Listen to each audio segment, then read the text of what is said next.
Hey there.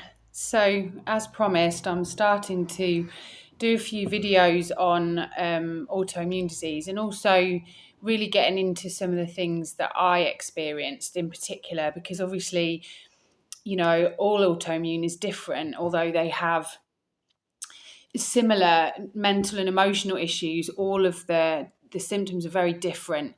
And so today I wanted to talk a little bit about uveitis, or iritis as it's called as well.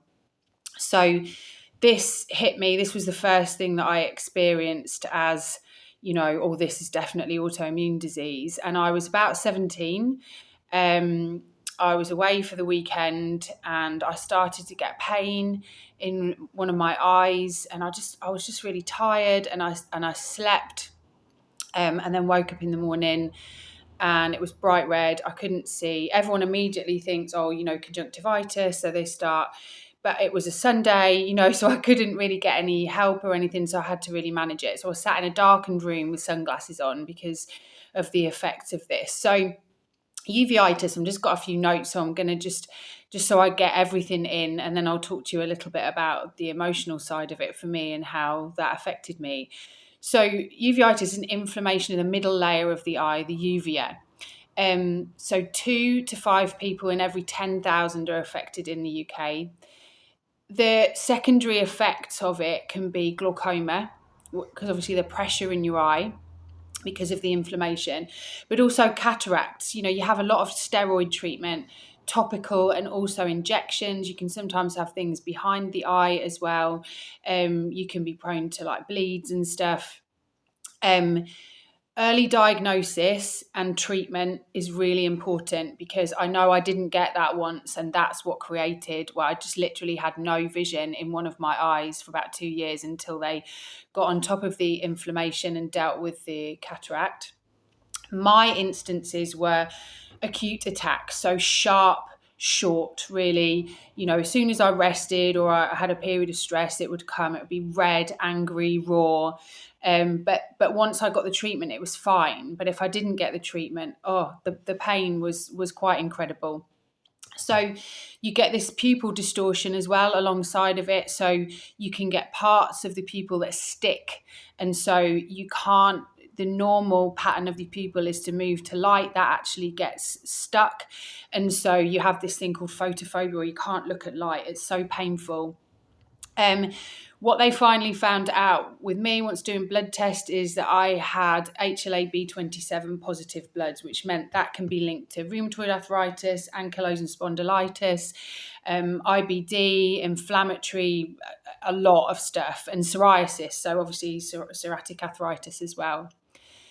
So that's the main physical manifestations of it. You can get chronic iritis as well, which must be hideous to be taking steroids every day. So the course of treatment for me was half hourly to hourly steroid drops, plus something that actually dilated the pupil constantly. Some of the treatment within the hospital, they put drops in their eyes to try and unstick the eye. That obviously had an effect on your heart rate and stuff like that. A lot to take in when you're like in your late teens and early 20s.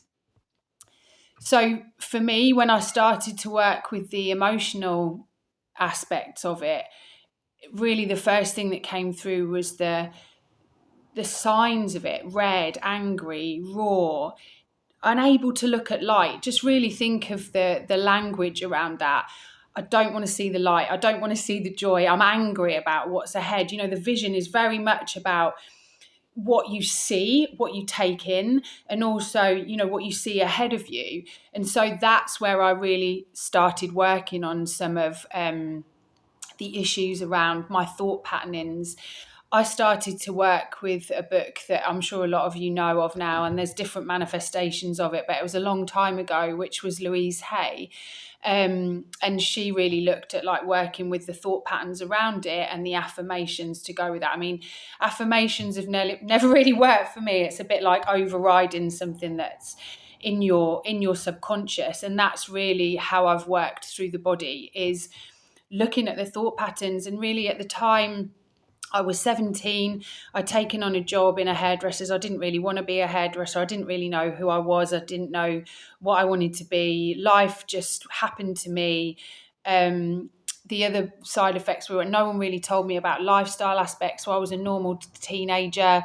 I was working. I was stressed out. I was smoking, drinking coffee, not really looking after my gut health. I was stressed beyond belief and anxious out of my mind about everything.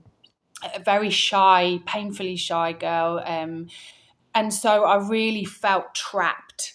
Everything about how I felt was trapped. And this was very much about internalized. I know that I want to do more, but I didn't know who I was. And so this anger. And also around me had been, what I'd seen is how people respond to life was, this is what's happened, and so we get angry about it. It doesn't really fix it, but we can get angry and we can rage at someone else, and that's how we do it. So there's a lot of stuff going on in there.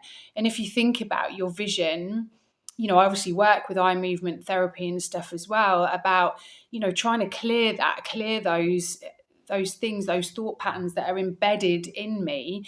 And that's how I've worked. Clearly, what was happening within my eyesight was,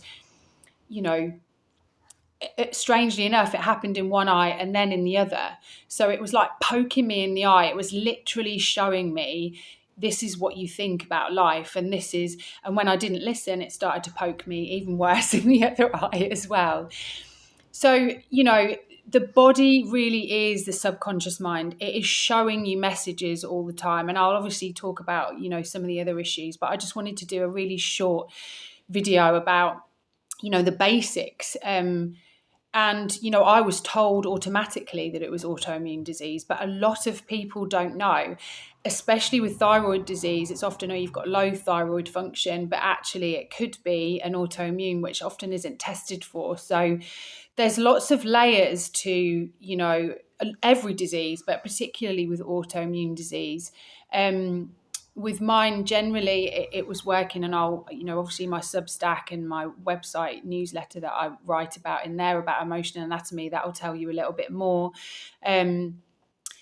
But it really speaks to you. It's trying to send you a message. And so for me, every time I rested, every time I had a holiday, this would come up. I went traveling for 3 months. This came up again.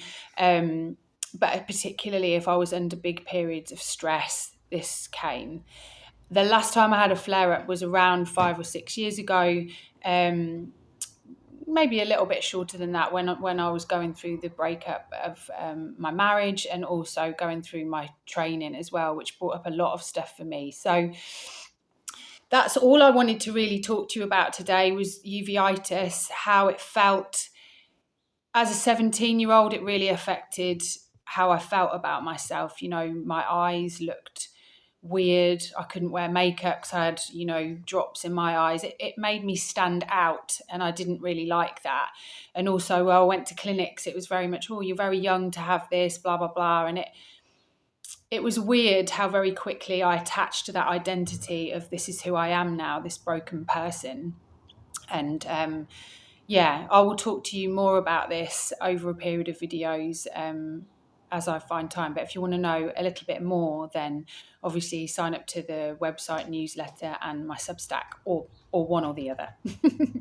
Okay, I hope that's resonated with some of you. And if you've got any questions, just drop them down in the box, and I'd love to speak to you.